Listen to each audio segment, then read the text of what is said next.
بسم اللہ الرحمن الرحیم۔ فرمان مصطفیٰ صلی اللہ تعالی علیہ وآلہ وسلم، جو یہ درود شریف پڑھے گا اس پر رحمت کے 7 دروازے کھول دی جاتے ہیں۔ درود شریف یہ ہے صلی اللہ علیہ محمد صلی اللہ حبیب۔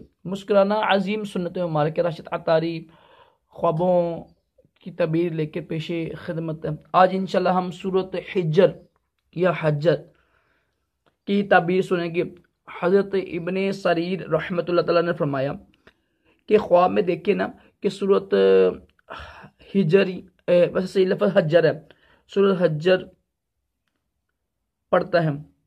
حجر یا حجر مجھے اس کا پتہ نہیں آیا، زیر زبر پڑا ہوتا ہے نا۔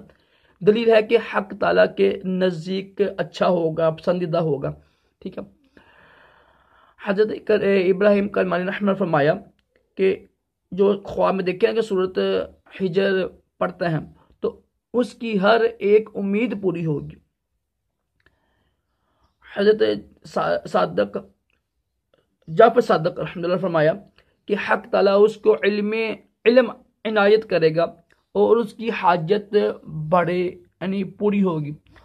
یہ امید بھی پوری ہوتی ہے، حاجت بھی پوری ہوتی ہے، اللہ پاک کے قریب بھی ہوتا ہے انسان اور اس کو علم بھی عطا کیا جاتا ہے۔ دیکھیں جو امام ہے نا خوابوں کی تعبیر کے تقریباً 6 امام مشہور ہوئے ہیں، اس کے علاوہ بھی کافی زیادہ امام ہیں۔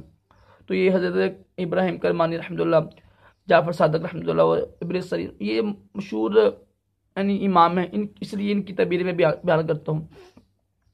تو یہ الحمد للہ سورہ ہجر یا حجر، کیونکہ میں حافظ نہیں تو اس کو الحمد للہ پڑھنے کی بے شمار آپ کو سنی ہے فضیلتیں کہ برکت بھی ملے گی انشاءاللہ، علم میں اضافہ بھی ہوگا، اللہ کے قریب بھی ہوگا اور اس کی مراد بھی پوری ہوگی۔ اللہ پاک ہم سب کو اچھے خواب دکھائے، پورے خوابوں سے محفوظ رکھے اور اپنے پیارے محبوب صلی اللہ علیہ وسلم کی خواب میں زیارت بھی نصیب کرے۔ آمین کہا کریں، کیا پتہ کہ کس کی آمین قبول ہو جائے۔ صلی اللہ حبیب صلی اللہ علیہ وسلم۔